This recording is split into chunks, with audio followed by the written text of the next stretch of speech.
Bine ai venit la sesiunea Contribuție pentru schimbare. În cadrul acestei lecții vei învăța de ce este important ca tu să te implici în lupta împotriva traficului de persoane și ce activități poți implementa pentru a avea un impact în comunitatea ta. Poate te gândești că prea multe persoane deja se implică în această problemă, așa că nu are sens să o faci și tu. Dă-mi voie să-ți spun că nu este așa și chiar dacă ar fi așa, implicarea ta te va ajuta în primul rând pe tine. Atunci când oferi ceva, de fapt, tu ai de câștigat. Cum? În primul rând, îți descoperi pasiunile. Astfel, poți să dezvolți abilități pe care nu știai că le ai. Îți dezvolți încrederea, pentru că în momentul în care îți poți consolida abilitățile, vei deveni mult mai sigur de ceea ce poți și știi să faci. Îți vei lărgi experiența de lucru, adică vei deveni mai bun la a face mai multe lucruri și, de asemenea, vei învăța cum să gândești în afara cutiei. Îți vei dezvolta abilitățile de lider, adică vei înțelege și alte opinii diferite de ale tale și, nu în ultimul rând, vei putea să-ți construiești prietenii și relații. Este foarte important să creezi în jurul tău un grup de oameni care are aceleași pasiuni, valori și interese ca ale tale. Iar acum te rog să te gândești cum tu poți să te implici în lupta împotriva traficului de persoane, folosindu-te de abilitățile și darurile tale.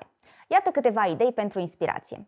În primul rând, poți construi un club la școală. Nu trebuie să-l faci singur, bineînțeles, dar creând un club poți să ajuți prietenii tăi și colegii tăi să conștientizeze semnele legate de traficul de persoane. Îți reamintesc din prima lecție despre activism că unul dintre cele mai importante lucruri într-o campanie de activism este informarea. Educă-te și informează-te pe tine.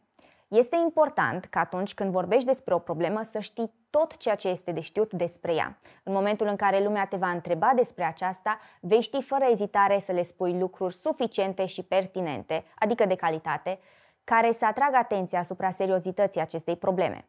Iată un lucru care necesită mai mult efort, dar cu siguranță, dacă ești pasionat, vei reuși să-l faci. Încearcă să creezi evenimente sau conferințe care să crească conștientizarea asupra problemei traficului de persoane. Vorbește cu organizații din școala ta sau organizații locale care să te ajute să creezi aceste conferințe. Cheamă vorbitori pricepuți care cunosc foarte multe lucruri despre această problemă și invită-i să spună câteva cuvinte în fața acestor grupuri și, nu în ultimul rând, împarte pachete cu informații pentru ca lumea să rețină și să ducă acasă cu ei elementele esențiale despre problema traficului de persoane. Poți de asemenea să creezi petiții pentru a introduce cursuri la tine în școală despre traficul de persoane. Asta, bineînțeles, dacă nu există deja așa ceva la tine în școală. Iar în cele din urmă poți face voluntariat la organizații locale. Dacă în zona ta există asociații sau organizații care se ocupă cu combaterea traficului de persoane, alocă-ți timpul și resursele pentru a investi în rezolvarea acestei probleme. Acest lucru te va ajuta să-ți dezvolți atât abilitățile practice, cât și să ajuți persoanele care au fost victime directe ale traficului de persoane.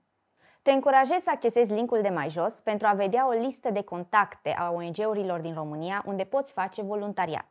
Implică-te cât de mult poți, pentru că este nevoie de ajutorul tău pentru a combate problema traficului de persoane și pentru a salva victimele care au fost ținute în sclavia erei moderne.